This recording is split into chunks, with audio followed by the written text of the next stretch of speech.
Yeah, Solid Hill TDS, what's up? Yeah, come on. I.O.W. Sports Network, late night edition. Let's go. Come on. We about to raise the bar. Wild card mall. Everybody grab a seat, cause you know we about to spark. Late night sports talk. Modelo Le Cigar. Man, you don't wanna start. Wild card mall. We about to raise the bar. Wild card mall. Everybody grab a seat, cause you know we about to spark. Late night sports talk. Modelo Le Cigar. Man, you don't wanna start. Wild card mall. Hey. L Boogie with the hot flame, ashtray full of top names, little tree for your membrane. This the 9 hour time frame. I just snatched up a 6-pack, got my hands on a lid pack, whipping up a little batch of snacks. Yeah, man, I think I'm all set. Late night, can't sleep, go ahead and just tap in.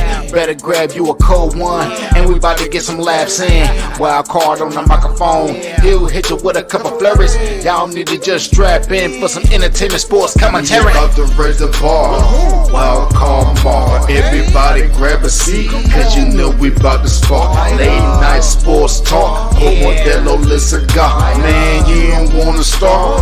Wild card bar. We about to raise the bar. Wild card bar. Yes, sir. Yes, sir. Yes, sir. What's going on? What's going on, my night owls? Time to talk some sports with your man, Wild Carmar. I'm in the building.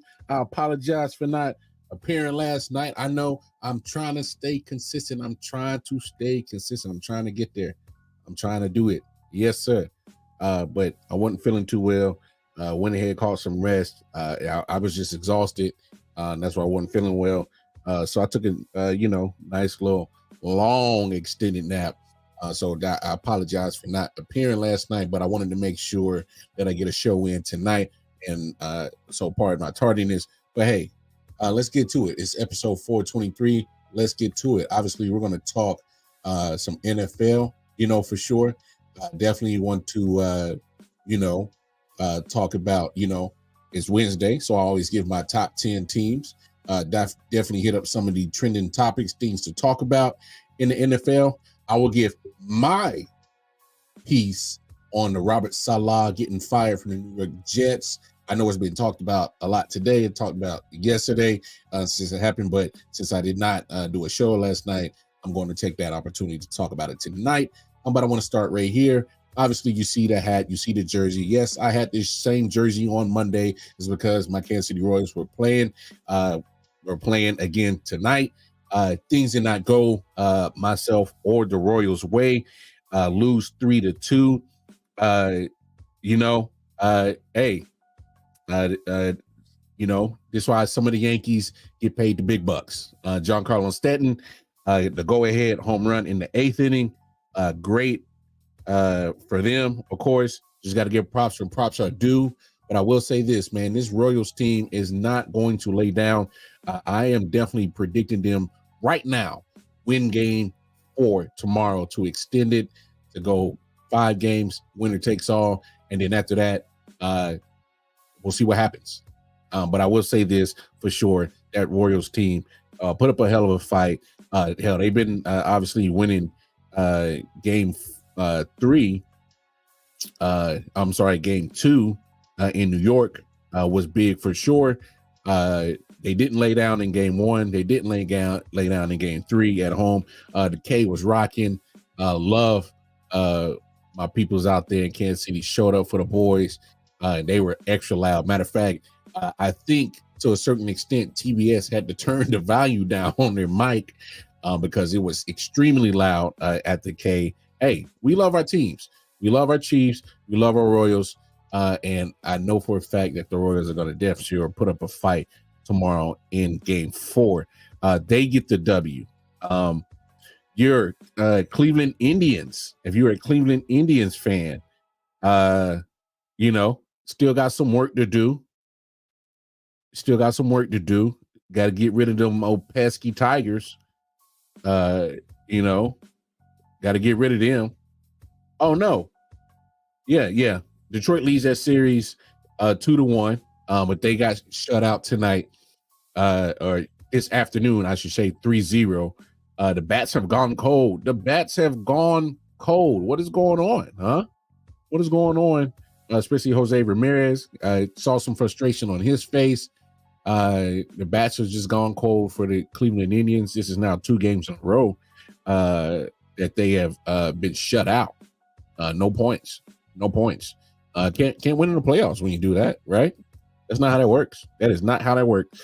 How disappointing. You got to be a Phillies fan, man. Oh my goodness. 3-1 losing to the Mets. What? Let's give the Mets credit. A lot of people counted them out early in the season. They were struggling. They were looking like complete dookie. And a lot of people, including myself, was like, same old Mets, just going to find a way to just, choke it up. Find a way to just, muck it up. But here they are. Going to the NLCS as they wait for the winner of the Padres and the Dodgers, as now that series has gone to game 5, winner take all. And as that series is tied 2-2, that game will be played Friday night. So the Mets will not be finding out who their opponent is until Friday. So we'll see what happens with that situation. And look, I'm gonna say this real quick: the Dodgers have to win the World Series. Yes, I said it. The Dodgers have to, because there's going to be some people that's going to look at them and say, hey, man, that 2020 World Series is fluky. I don't feel that way.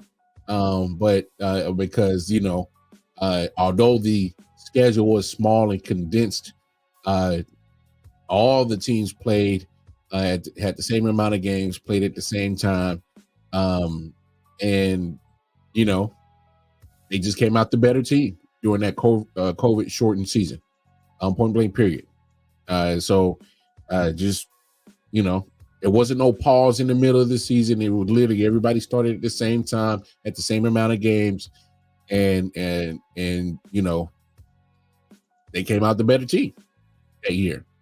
So give them, but the reason why I say they must win is because this is year in and year out, especially since that 2020 year. So 2021, 2022, 2023. And of course, this year, 2024, they spend the most money, or at least they're in top 5. And at times, lately, I think they've been spending more money than the Yankees. And not only are they spending a lot of money, they're winning the divisions, but then they, fall short.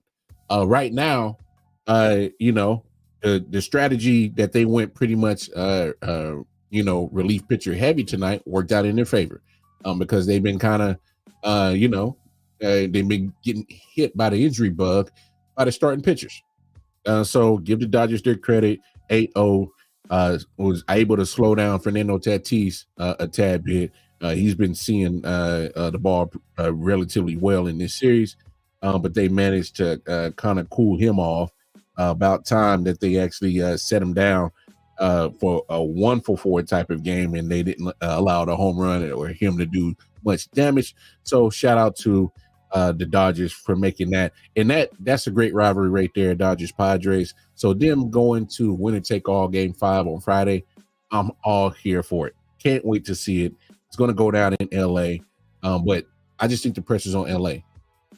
You can't continue for the last 3-4 years be one of the most highest spending teams, and the most you get for it is, you get a division crown, but you're not getting these deep playoff runs. You're not getting back to the World Series. You're not winning the World Series. So that's why I feel the pressure is on the Dodgers. But some exciting playoffs so far. If you are a fan of baseball, I'm still a fan of baseball. Baseball was my first sport that I played as a kid. I played it the longest. Went from knee-high T-ball to all the way up to freshman year of high school. Wish I could have done something with it, but neither here nor there. And of course, it's always great to see that my team isn't a bottom feeder, not making the playoffs. And hey, they're giving the Yankees a fight. The Tigers, literally, they fought, tooth and nail the last month of pretty much September and October. I'm sorry, September and August, pretty much get into the situation. Now they're in their dance and they're one game away from getting to the championship series. Phillies, man, another disappointing season, coming short to an end, but you got to just give credit to the Mets. All right, just got to give credit to the Mets. But we'll see what happens. You got both ALCS games going down tomorrow night. You got Tigers, Guardians at 5:08 my time, so 6:08 Eastern, and then of course Yankees, Royals going down at 8:08 Eastern, 7:08 my time, Central Time. So hopefully, I got a weird tradition. I got to watch this jersey once I get off this show. Once the team loses, got to watch the jersey. All right. So I call it cleansing the team of that loss. And hopefully next time they play, they get a dub. So I do it with my Chiefs jersey. So I'm going to have to watch the Warriors jersey the moment that I get off the show. But let's keep this joint moving because, man, everybody's been talking about it. Everybody said their piece. Between today's show, yesterday's show, everybody has said their piece about Robert Saleh out as New York Jets head coach. So now it's my turn. All right. And I'm just going to be quite frank, quite honest. And I'm going to start with this. Everybody has a part to blame in this. From Robert Saleh to the offense and Aaron Rodgers, to the GM Joe Douglas, and the ownership, the Johnson family. All right. I'm not going to put a percentage on who needs to be blamed more or not. I'm just putting it down like this, and I got 4 individual entities on who is responsible and why Robert Saleh got fired. Let's start with Robert Saleh. All right. Here's why he got fired. He went 20-36 as a head coach. And I know what they're going to say. Oh, my gosh, Robert Saleh, he was such a defensive-minded head coach. The defense wasn't the problem. The offense is the one that was slacking. Okay. But guess what? Robert Saleh, he may be a defensive-minded head coach, as in his expertise on which side of the football is on the defensive side. Okay, I get that. And the defense was not the problem. I understand that. But guess what? He's a head coach. When you're the head coach, you don't have time to dissect the pros and the cons and what's not working and what is working. What's not working is a 20-36 record over 3.25 seasons. Over 3.25 seasons, you are 20-36. You're way below 500. Way below 500. All right? Not one playoff appearance. Not one. And you've gotten a lot of hype. Now, granted, some of that is because of the market that you're in. You're in New York, New Jersey, up north, very media, big area, big sports area. All right. Say what you want about New Jersey, New York, Boston, up north in that whole northeastern region. They give a damn about their sports. Matter of fact, they are the definition of fanatic. Sometimes might go a little bit overboard with the fanatic part, but neither here nor there. They are very passionate about their sports. They love their sports. They root, live, breathe, die, and loyal to their sports team, regardless on how good or bad they are. If they ride with them, they ride with them. I'm talking about from knee high to tree high. And I can ride with that because I can respect that. And that's how I am with my teams. All right. Everywhere that I've lived in North Carolina. I lived in Virginia. I've even spent some time in New Jersey. Guess what team I've always repped? I've lived in Iowa. Guess what team I've always repped? You're damn right. Kansas City Royals, Kansas City Chiefs. And was never ashamed about it, win or loss. good or bad. So I can respect that part of the reason in the fanatic mindset that these fans have about their sports team. Like I said, sometimes can go a little bit overboard with it, but respect it nonetheless. All right. So when you go 20-36 in that media market, they're going to call for your head. They're going to call for your job regardless of your expertise doing well on the team. But the offense isn't doing good. It's pitiful. It's putrid. It's trash. It's booty juice. It's disgusting. You're wasting a Super Bowl caliber defense year in and year out. For the 3 1/4 seasons that he's been there, he's had damn near a Super Bowl caliber defense just getting wasted because the offense has never matched the output of that defense. Not one time has it matched it. No matter what they bring in on offense, who they bring in, draft, free agency, doesn't matter. That offense has never matched the same energy and output as that defense. Super Bowl caliber defense, Bishop Sycamore offense. What the hell are you going to expect you're going to do when you got a Bishop Sycamore offense and a Super Bowl caliber defense? You got the Jets.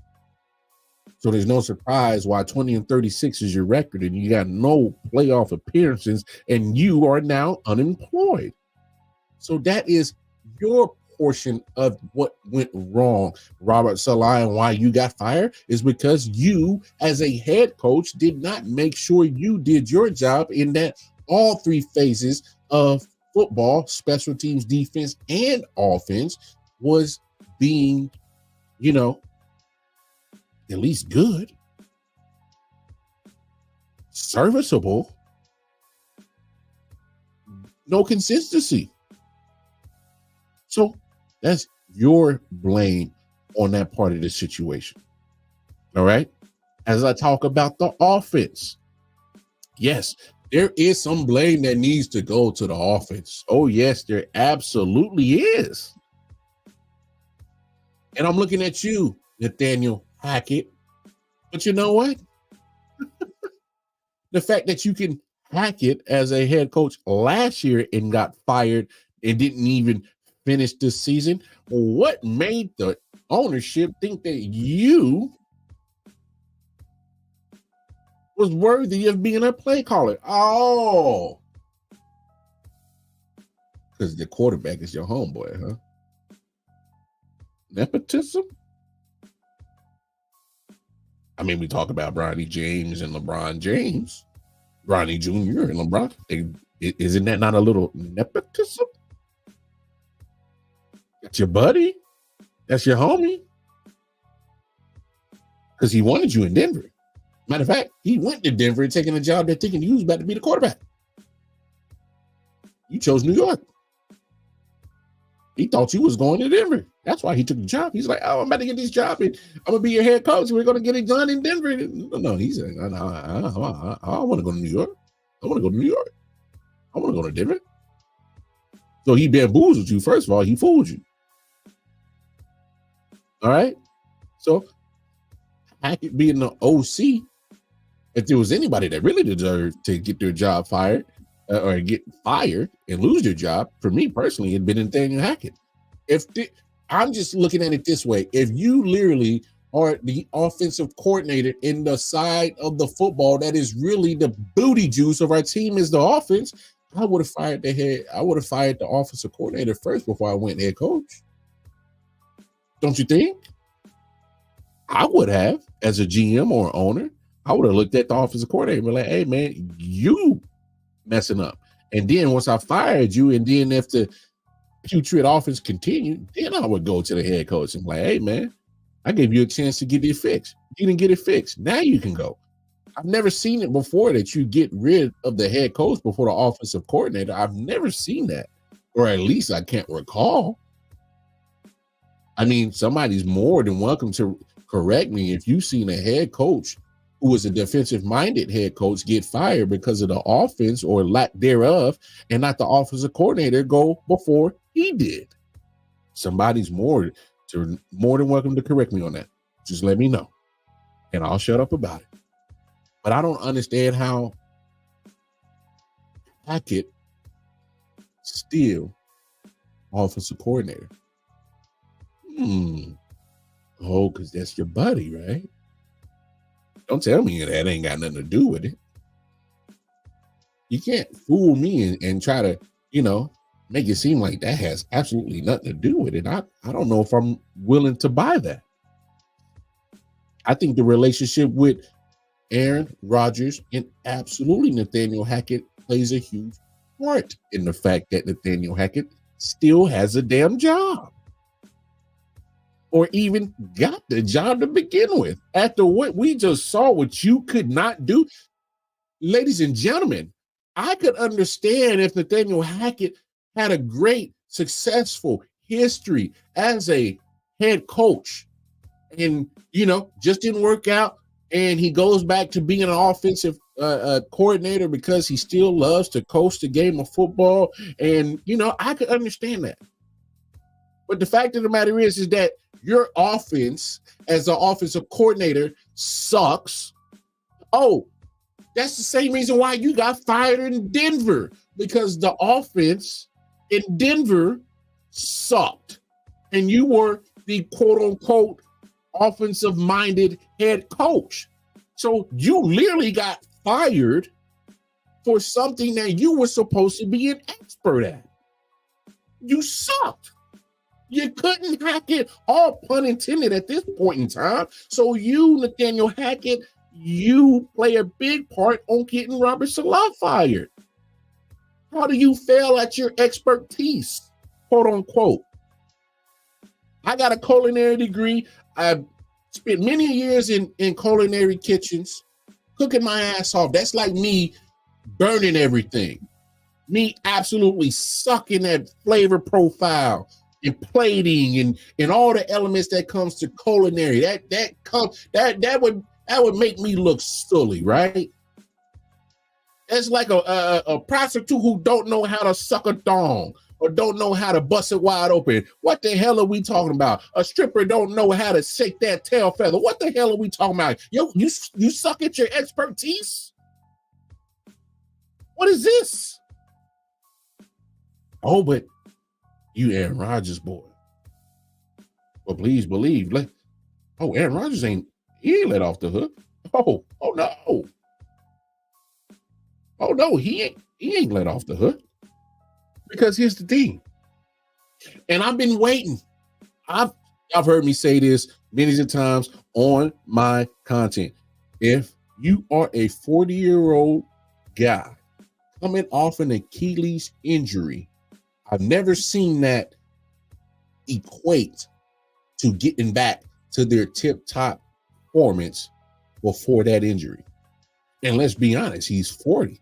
He wasn't playing at the tip-top performance his last few years in Green Bay before he even had the Achilles injury last year. So coming off the Achilles injury and you are older, I was not expecting 2015 Rodgers. I damn sure wasn't expecting 2010 Rodgers Super Bowl winning Aaron Rodgers. What was everybody's expectations in New York City? What were your expectations? What version of Aaron Rodgers did you really think that you were going to get? We don't know what you were going to get. He got 4 plays last year. All right. What did you expect? What were your expectations? I kept hearing that he was the final piece. He's the last thing that's going to take this offense to the next level. We're going to be in the Super Bowl. We're going to be so good. We're going to be this, that, in another. But Aaron Rodgers, you're not playing well. And thank God your delusional self finally admitted that you weren't playing it, that you weren't playing to your standard. He did admit it. I can give him that. But damn it, we got 2 eyes. We saw that you weren't playing to the Aaron Rodgers standard that we're so used to. We saw flashes of it, but not consistent Aaron Rodgers play. I mean, the numbers don't lie. When's the last time you've seen going into week 6 that Aaron Rodgers only had 7 TDs before interceptions? Huh? When's the last time you seen Aaron Rodgers ranked 26 in completion percentage at 61%? He's near the bottom of completion percentage, not near the middle, not near the top. He's near the bottom. Huh? When's the last time we seen that from Aaron Rodgers? I don't recall that. I recall Aaron Rodgers being one of the most gifted, prolific passers in all of football. His completion percentage has always been near the top. His touchdown and interception ratio has always been a lot cleaner than 7-4. His style of play has been immaculate. Dare I say, wanted to be duplicated, want to be replicated by many other quarterbacks that have played this damn game, whether they were NFL, college, high school, middle school, pee-wee, Pop Warner, it don't matter. Aaron Rodgers was literally at the epitome of saying, hey, man, his game is so cold. I want to be like that dude. People always used to have the debate, man, yes, who's the better quarterback, Tom Brady or Aaron Rodgers? Yeah, Tom got the Super Bowl wins, but this bad man, Aaron Rodgers, is something different when it comes to throwing the football. He may not have the accolades and championships as a Tom Brady, but damn it, there's some throws that I don't think Tom can do that Aaron can do. There's some moves and body movement that Aaron can do that I don't think Tom can do. There's some things that literally Tom Brady may be quote unquote the GOAT, but damn it, there's some shit in Aaron Rodgers' games that I just don't think Tom Brady can do. That's how we view Aaron Rodgers. That ain't the Aaron Rodgers we getting, and damn sure ain't the Aaron Rodgers that the Jets have gotten, and it's damn sure not the Aaron Rodgers that has kept the job of Robert Saleh. 26 in the NFL. At passer rating, 81.6 for you nerds that love your numbers out there. 21st in QBR at a 49.1 for you nerds out there that love numbers. And for those who don't understand those nerd numbers, I'll simplify it for you. Ain't good. 21st and 26th respectively in either one of those categories. Ain't good. He's right outside, middle of the pack on QBR. He's near the bottom at passer rated. Ain't good. I'll simplify it for you people who don't understand the nerd numbers. So when is the accountability is going to be on you, Aaron Rodgers? I know you admitted it. Okay. But now it's too late. It's too late to say that you weren't playing well. The coach is fired. What also trips me out is you release this statement, you go on Pat McAfee's show, I'm just going to dispel the myths, the lies now. I had nothing to do with the firing. Yes, me and owner Woody Johnson had a conversation where he just, called to see how I was doing and this and that. Okay, and that may be the truth. That may be the truth. But what you're not going to sell me on is the fact that while your boy Nathaniel Hackett still has a damn job, but the head coach is gone. I said this last week, and those who watch the content, and I will pull up the damn receipts. Something ain't right between Saleh and Aaron Rodgers. Because this was some of the elements and things that I have put and contributed to why I put Robert Saleh on my hot seat coaches list a few weeks ago. Because of some of the own personal things that he has done as a head coach in the lack of winning that he has. The way under 500 record, that's damning. The fact that, the offense has not caught up with the Super Bowl caliber defense, that's damaging.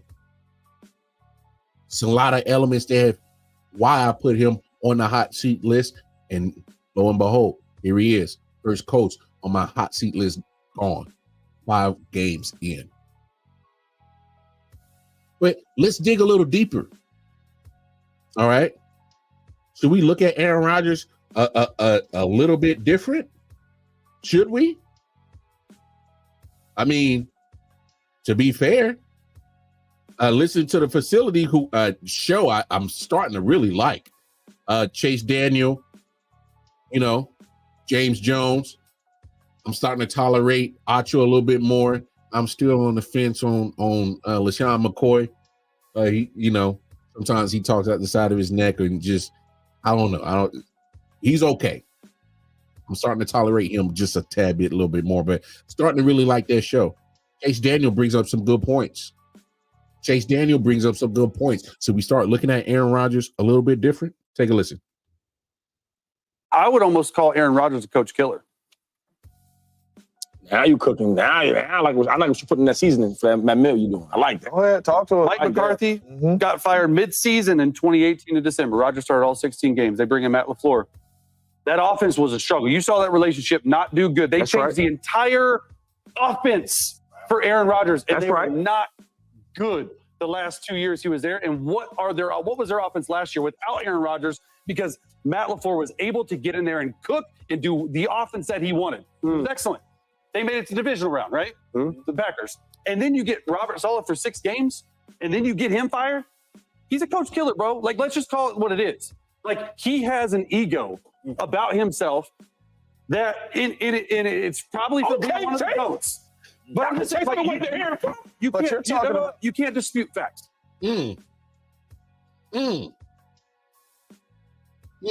Chase Daniel facility. I mean, he brings up some good points. He brings up some points that make you makes you think. I mean, now I'll get it to Mike McCarthy. They spent a lot of time together, got the Super Bowl 2010, a few years. They weren't jiving, relationship issues. Like I said, I thought there was some relationship issues between him and Robert Saleh. Oh, I love Robert. Okay. Well, you sure didn't play like it. Because you play well for coaches that you love. You know how I know? I played the sports. People don't want to admit it. When you love your coaching staff, you are willing to run through a wall. You are willing to risk it all. You are willing to do anything and everything to make your coach look good because, damn it, he cares about you. And the best way for me to show that I care about my coach is to put my best foot forward on the field. Tell me I'm lying. Tell me I'm lying. Well, let's dig a little deeper. So that's Aaron Rodgers and Nathaniel Hackett's part of getting Robert Saleh the fuck up out of there and getting the pink slip. All right? And do y'all know Aaron Rodgers was sacked 13 times in these last 5 games? He's near the top. Yeah, he's not at the top. He's near the top.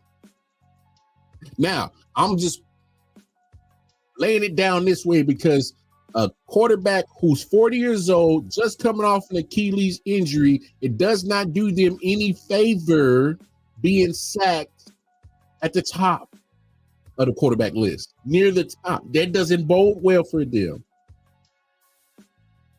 Does Aaron Rodgers have some mobility? He has some. Is he as mobile as he used to be? No.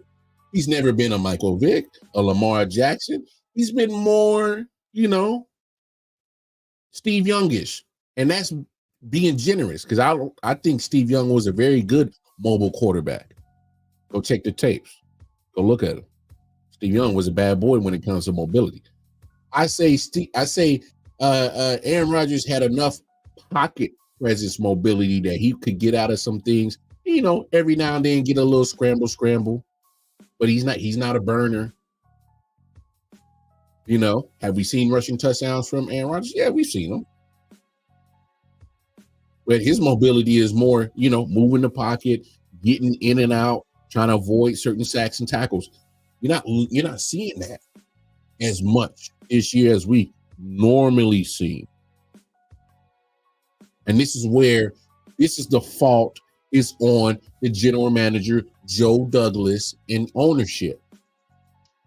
Because if you notice that you have an issue with offensive line, and it was an issue last year, It was an issue before there. It was an issue then. Why didn't you address it? Oh, but Lamar, you know, the Jets fans are going to come out and hey, he did.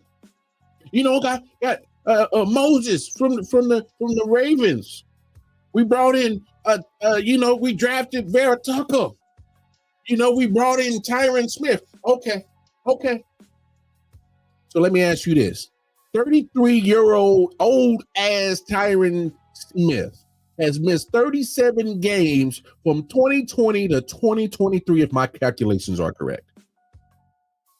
He hasn't had a full season since 2015 or 2016, I should say, if my calculations are correct.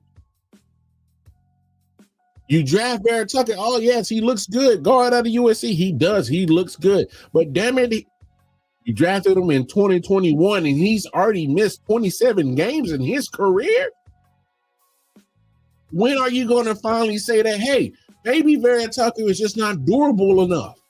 Maybe we should go get a guard that we can count on that's going to be here. So you got a guard that you drafted high, staying hurt. You bring in a free agent, being hurt for the last 4 or 5 years. I mean, hello? So, but combined between these two jokers, 64 games missed in 2020 since 2020. Obviously, 2021, Vera Tucker finally got to the league, but still, regardless, from 2021 to now, has missed 27 games. Tyron Smith has missed 37 games since 2020. What? How is that fixing the offensive line issue? At left tackle with Tyron Smith, which is, you know, that's the money position on the offensive line.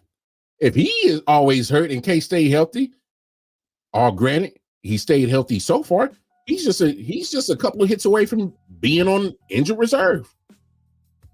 Your left guard, Vera Tucker, missing, hurt, always missing. So a whole left side is going to be in just, you know, revolving door, trying to protect the old 40-year-old ass motherfucker.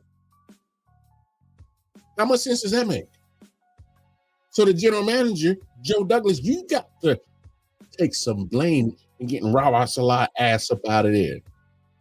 You are not really addressing your offensive line issue. You say you're addressing it. No, you're putting a Band-Aid on a bullet hole. How long is that Band-Aid going to survive? It probably won't even last a damn second before it fall off that bullet hole. Damn sure ain't going to stop no bleeding. It'll soak up some blood, but it ain't going to stop no bleeding. You're leaking in the trenches. Most important part of all of football is the trenches, baby. If you can't protect your quarterback, he can't get it to your playmakers. If you can't stop the quarterback, you damn sure ain't going to stop nothing on defense. You're leaking on one side of the trenches, my man. And that's your job as general manager, is to address that, fix that, not just put a damn Band-Aid on a bullet hole with a beat up old ass motherfucker in Tyron Smith. He's bound to get hurt some point in time in this season. It's in his makeup. It's in the history of the last damn 5-6 years. It's bound to happen. It's bound to happen to Vera Tucker. The kid's beat the fuck up. He can't stay healthy. He hasn't given you a full season since you drafted him in 2001. What are we doing? That's your job. That's your job as general manager. You're failing. You failed Robert Salah. Passes. You failed him. You helped push his ass out the door. You hired him, and then you found a way to get him fired. But then I got to look at Woody Johnson. Oh, Woodrow. You the owner. But this is just indicative of the whole Jets franchise in general. Since 1960, y'all, since 1960, they have had 20 head coaches. 20. So in 64 years, they have had 20 head coaches. Do your math. That's an average of 3.2 years of being a head coach of the New York Jets. Ding, ding, ding. Look at Robert Salah with his 3.25 years as head coach. Well, looks like he has just hit the average time slot to be a head coach in New York. It's time for him to take flight. Get up out of here. That's the average time that you're given as a head coach, being the coach of the Jets. 3.2 years is your average coaching life expectancy. He hit it right on the head. No, look, when you have that piss poor amount of turnover as your coach, you don't have nothing consistent. You're not given the chance to get into your mojo. You're not getting the chance to put your fingerprints on that team. You're not given the time. And you're damn sure not given the talent. Now, in this case, he had talent on one side of the football, none on the other side. And he thought that, hey, I'll just worry about the coaching on the defensive side. I'm trusting in you, Aaron Rodgers, and in you, Nathaniel Hackett, to handle down the offense. Well, they failed you. But ladies and gentlemen, the Jets are a perennial losing ass franchise. The last time that they won Super Bowl 4, how long ago was that? Super Bowl 3 or whatever? Super Bowl 3 against the Baltimore Colts. There's been 55 Super Bowls since then. My dad was a kid. My dad had to be no more than 3, 4, 5 years old the last time they won a damn Super Bowl. He's a granddad now with a 37-year-old son. That's how long the Jets have been worth a damn.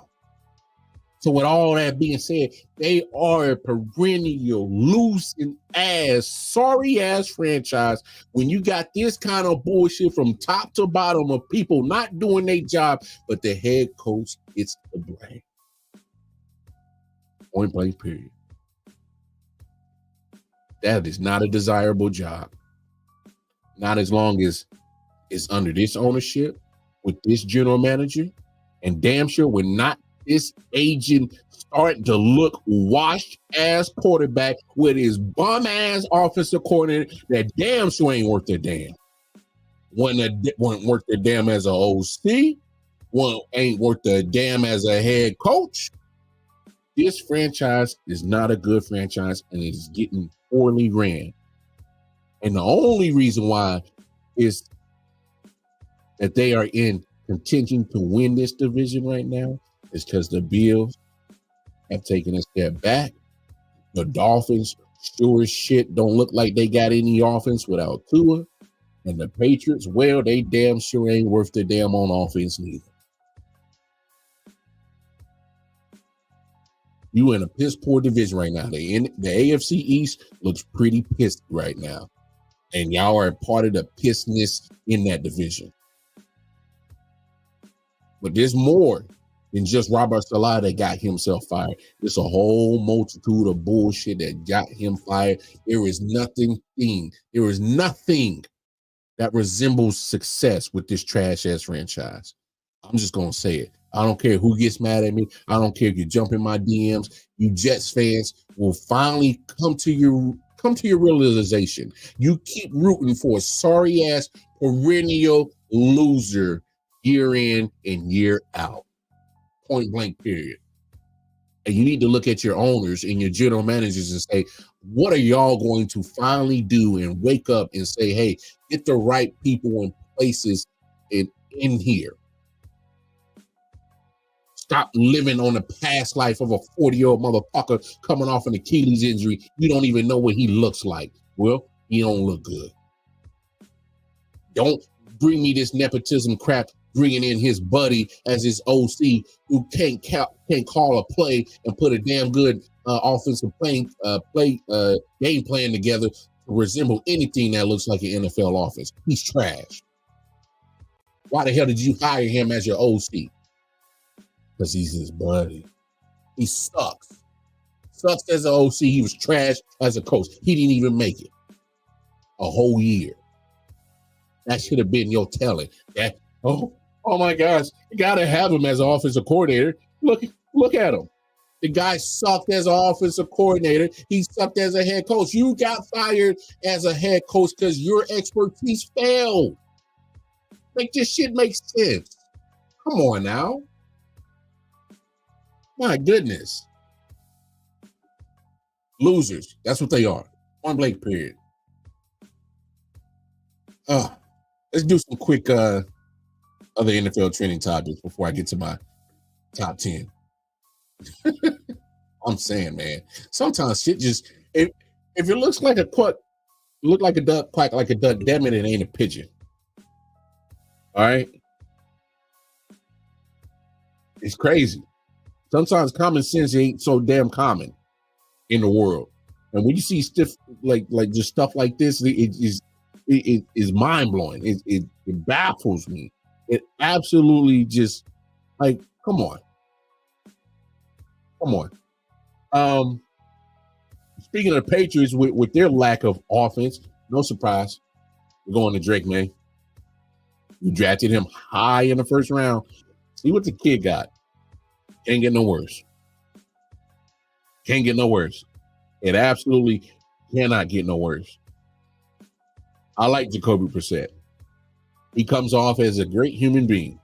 He comes off as a guy that's absolutely gonna, open the doors for everybody, especially the ladies. Hey, gotta make sure the granny gets through the door, okay? Walk her to her car with her, he carries her groceries. He definitely comes off as a guy that would do that. He definitely comes off as a guy that you wouldn't mind, marrying your daughter, hanging with your sister. The nice guy. But damn it, 58.5% completion percentage. Ugh. I'm talking about straight Pusha T. Ugh. That's disgusting. 58.5 completion percentage. Now look, I get it. Ain't too much to really throw to. But then you're in the NFL. 58.5%. I mean, ugh. You only got 2 TDs? An interception? Huh? What? You at the top of the list? You're not the most sacked, but you're at the top. Only Geno and Deshaun got more sacks than you. Now, albeit, I get it. The offensive line ain't old New England Patriots, O-line. No, I get it.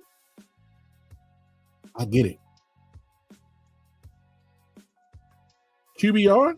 What's up with your QBR? Huh? Oh, 38.9? Ugh. My goodness. Oh, that is just absolutely awful. To put this in context, y'all see how bad Deshaun Watson is playing?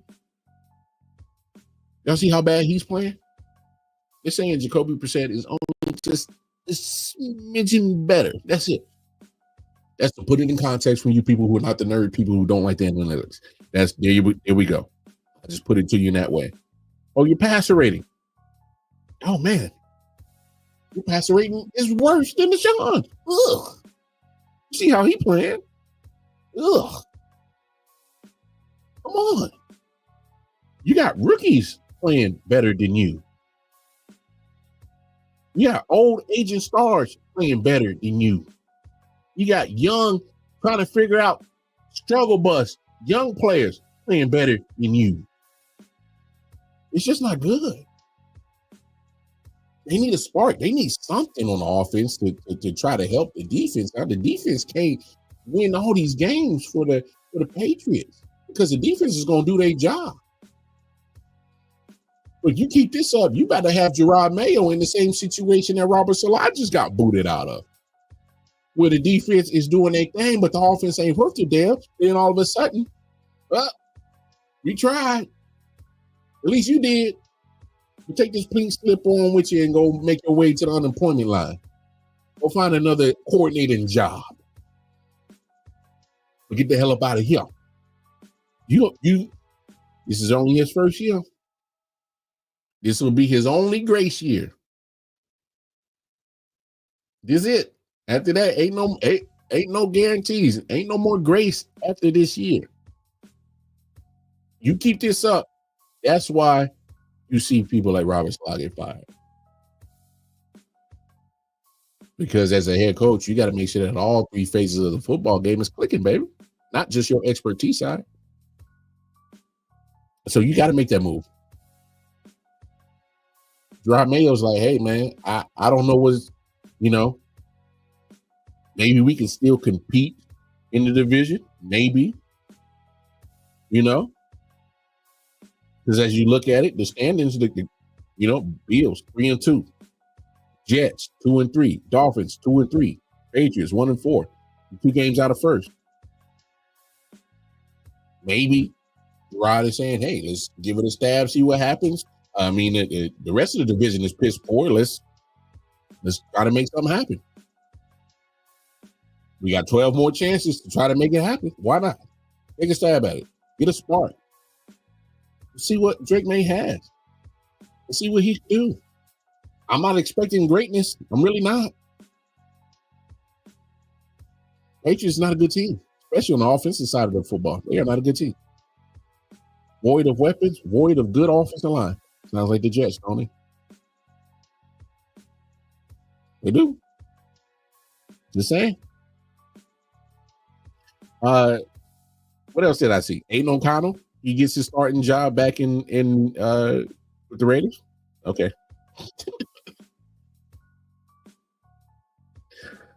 A good team. You're not a good team. I hate to say it. I don't know how much longer Antonio Pierce is going to get. I like the guy. How long is his leash? Huh? How long you think they're gonna let him stay down there in Vegas? Yeah, they did that whole interim tag got taken off. The players said, oh man, we love AP. He brings us certain energy. Like I said before in this stream, you care about your coach and you love your coach because they love you. You willing to lay it all on the line for that coach. And that's wanting to perform better, wanting to play better. Y'all losing to the Panthers? That's love? Okay. All right. Derek Carr out with oblique. Got to see Spencer Rattler, rookie. See what he does. He has some moments in the preseason that look good. We'll see what happens.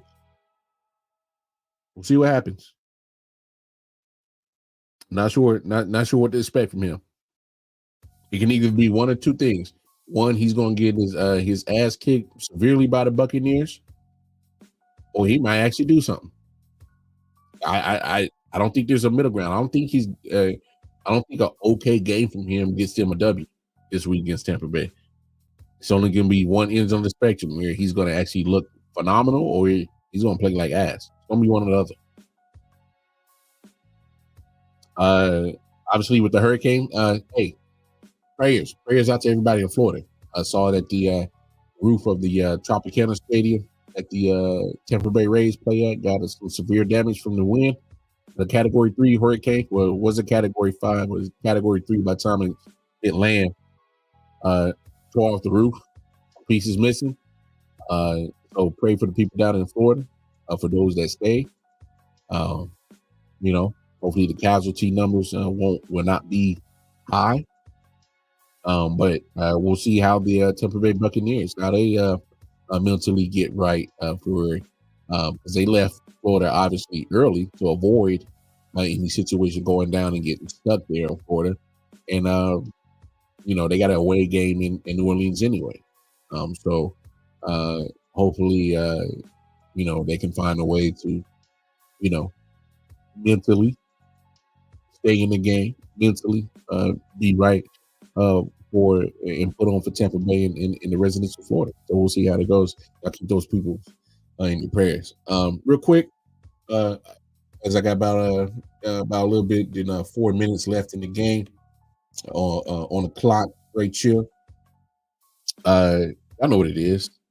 Hey, my Wildcard Mar top 10 teams going into week 6. Number 10, I got the Cowboys, who I did not have ranked last week. Hey, just gotta give credit where credit is due. They were down some big people due to injury, and they still put out a victory. All right. Back played like cheeks for 3 3/4 of that game, and last quarter, back half of that fourth quarter, made the plays. Point period, made the plays. Broncos, I got at number 9. They were not ranked on my list last week. Hey, I just got to say it, man. I know Bo Nix still has his ups and downs. That's part of being a rookie. But that defense looks good. I'm still waiting for their signature victory.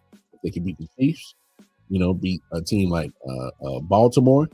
Well, I guess they kind of got a signature win. That was a solid win that they got over the Buccaneers. So far, they got at least one solid win, solid victory. And right now, they are in second place in the West behind Chiefs.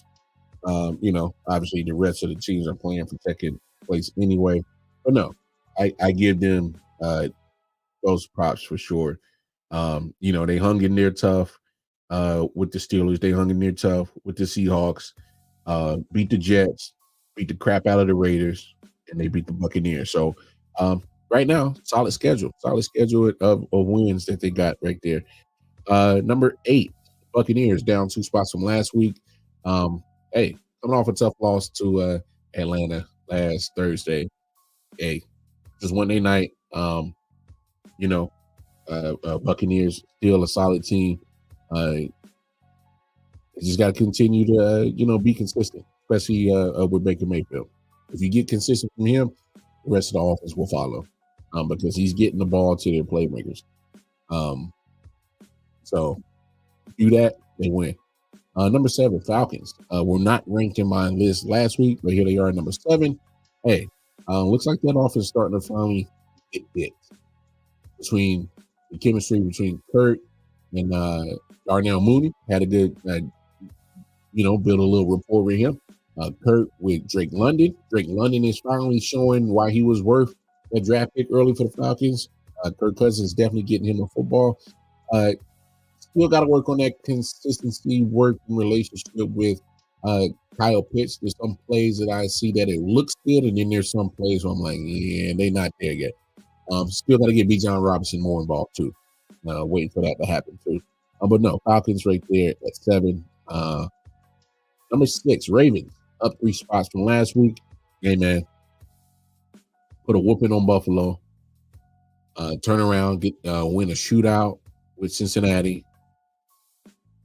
Those losses that they had with the Chiefs week 1 and their loss to the Raiders at home week 2. Looks like things are the past right now. They're finally getting it going, especially with Derrick Henry. That's what you were waiting on if you were Ravens fans. Derrick Henry, Lamar Jackson. Let's figure it out. Get the offense rolling. They're starting to. Scary.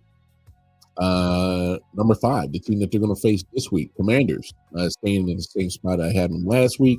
The Commanders, man. Defense is looking good. Defense is starting to look good. But it's all about Jaden Daniels. Jaden Daniels is doing the damn thing, but he cannot drink the Kool-Aid, the hype train. Everybody's talking about, Jalen. And I saw what he said. He said, I don't want to be compared to other quarterbacks, respect them, but I want to be Jaden Daniels. Love to hear that. Love to see that. Let it translate to the field. That team will go as far as you do, young man. Jaden Daniels will go as far as you take him. Point blank, period. Texans at 4, I got them there.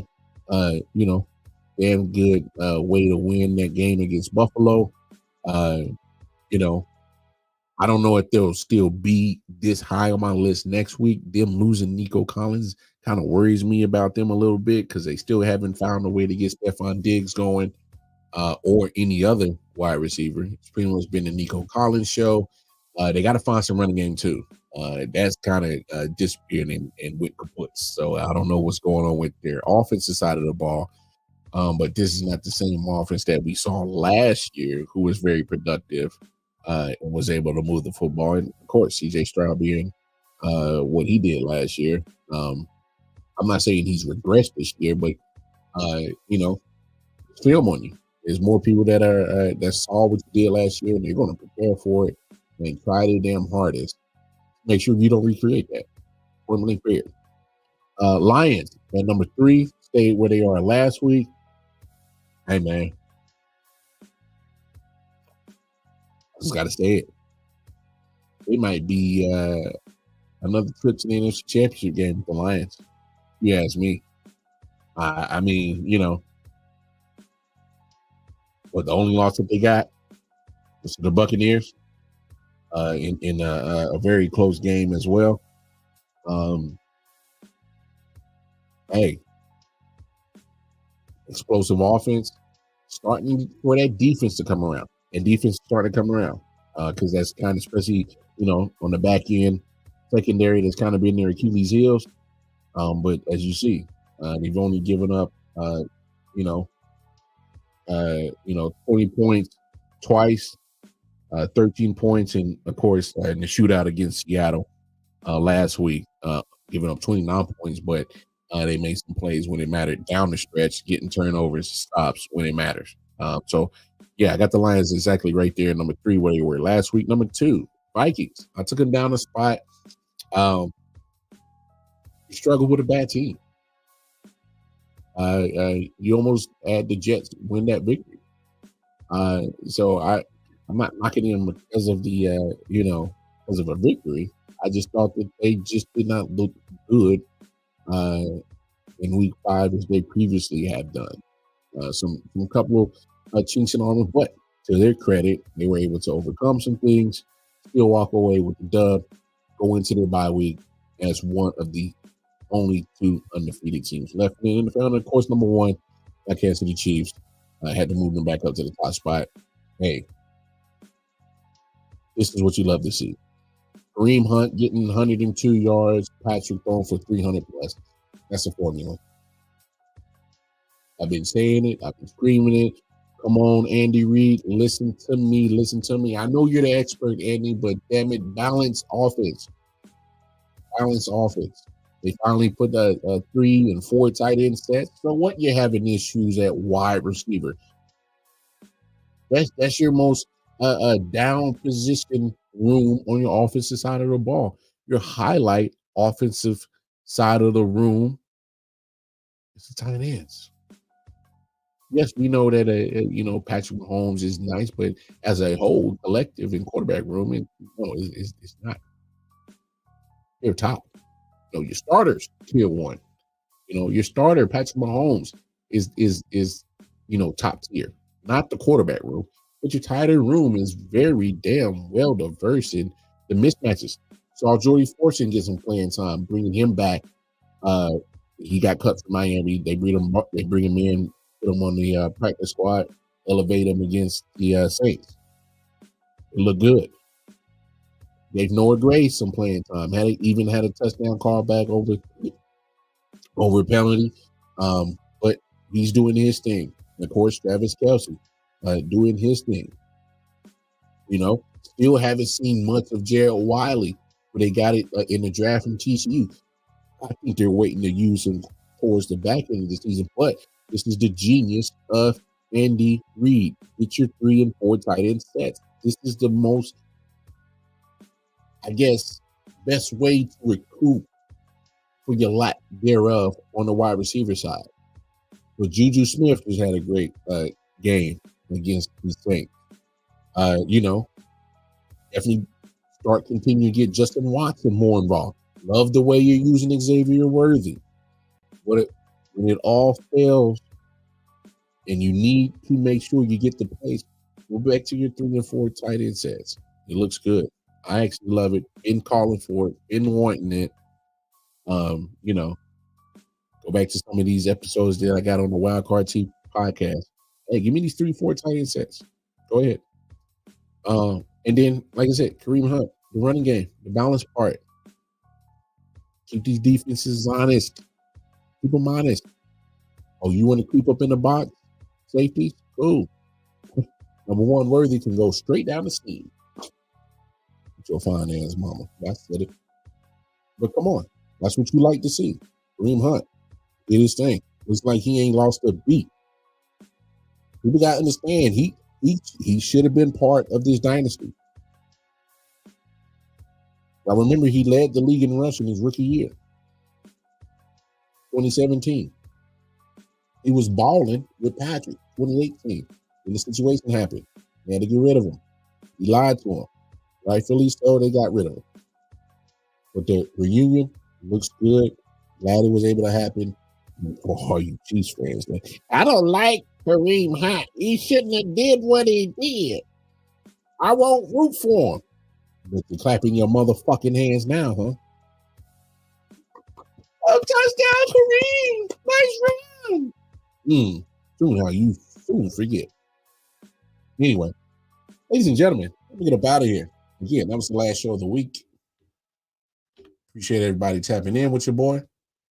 All right? I really do. Y'all know what it is. Y'all go ahead. Hit that like, share, that follow button. You know, tap in with your boy.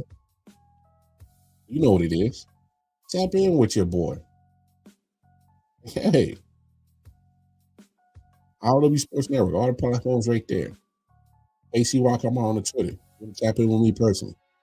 Until then, take care of yourself. Take care of each other. Y'all go watch a lot of sports this weekend, baby, because there's going to be a lot of sports going down, baby. Baseball, college football, high school football, NFL football, up. The WNBA finals start this week. There'll be a lot of action. We're going to talk about it all, baby. We're going to talk about it all. Hey, like I said, take care of yourself, take care of each other. Peace. About. Yeah. Solid Hill TD, yes, what's up? Yeah, come on. I.O.W Sports Network, late night edition. Let's go. Come on. We about to raise the bar. Wild card mar. Everybody grab a seat, cause you know we about to spark. Late night sports talk. Modelo cigar. Man, you don't wanna start. Wild card mar.